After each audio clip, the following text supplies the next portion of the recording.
السلام علیکم ورحمۃ اللہ وبرکاتہ نحمدہ ونصلی علی رسولہ الکریم اما بعد ما ہی شروط قبول العمل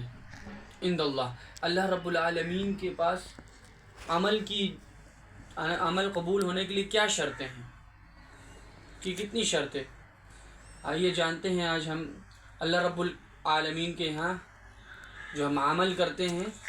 اس کی قبولیت کی 3 شرائط ہیں، 3 اسٹیپس ہیں۔ سب سے پہلی اسٹیپ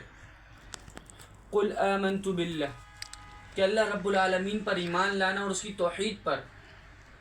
اللہ رب العالمین پر ایمان لانا اور اس کی وحدانیت پر ایمان لانا کہ اللہ رب العالمین وحدہ لا شریک ہے، کہ اللہ کے سوا کوئی معبود نہیں۔ پہلی چیز کس پر ایمان لانا؟ اللہ پر اور اس کی توحید پر، وحدانیت پر۔ اللہ رب العالمین نے فرمایا سورہ کہف آیت نمبر 107 میں ان الذین آمنوا وعملوا الصالحات كانت لهم جنات الفردوس نزلا، فرمایا یقیناً وہ لوگ جو ایمان لے، ان الذین آمنوا وعملوا الصالحات، اور نیک عمل کر کے دکھایا،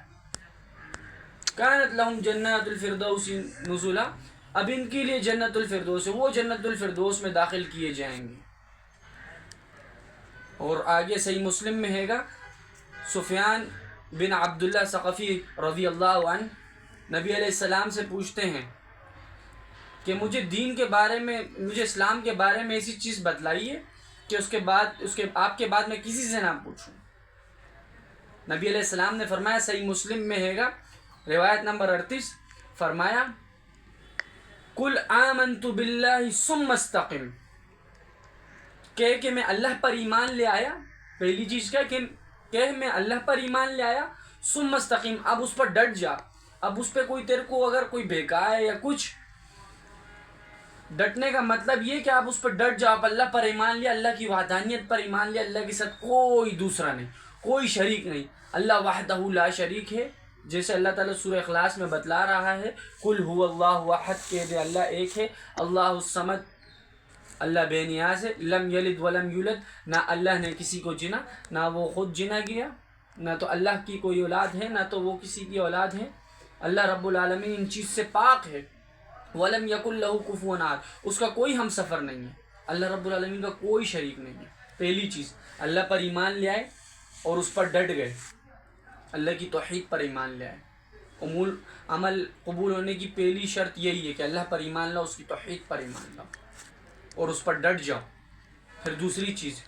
ریاکاری نہیں کرنی ہے، دوسرا اسٹیپ یہ ہے کہ آپ نے کوئی بھی عمل کرنا ہے اس میں ریاکاری نہیں کرنی۔ ریاکاری کا مطلب دکھلاوا نہیں کرنا، کوئی بھی عمل کرو گے تو اس میں کوئی دکھلاوا نہیں ہونی چاہیے۔ اگر آپ صدقہ دے رہے ہو، کوئی ایسا کام، نماز پڑھ رہے ہو، تو اس میں ریاکاری نہیں ہونی چاہیے۔ جیسے اللہ رب العالمین سورہ زمر آیت نمبر 39 میں فرماتا ہے فَاعْبُدُ اللَّهَ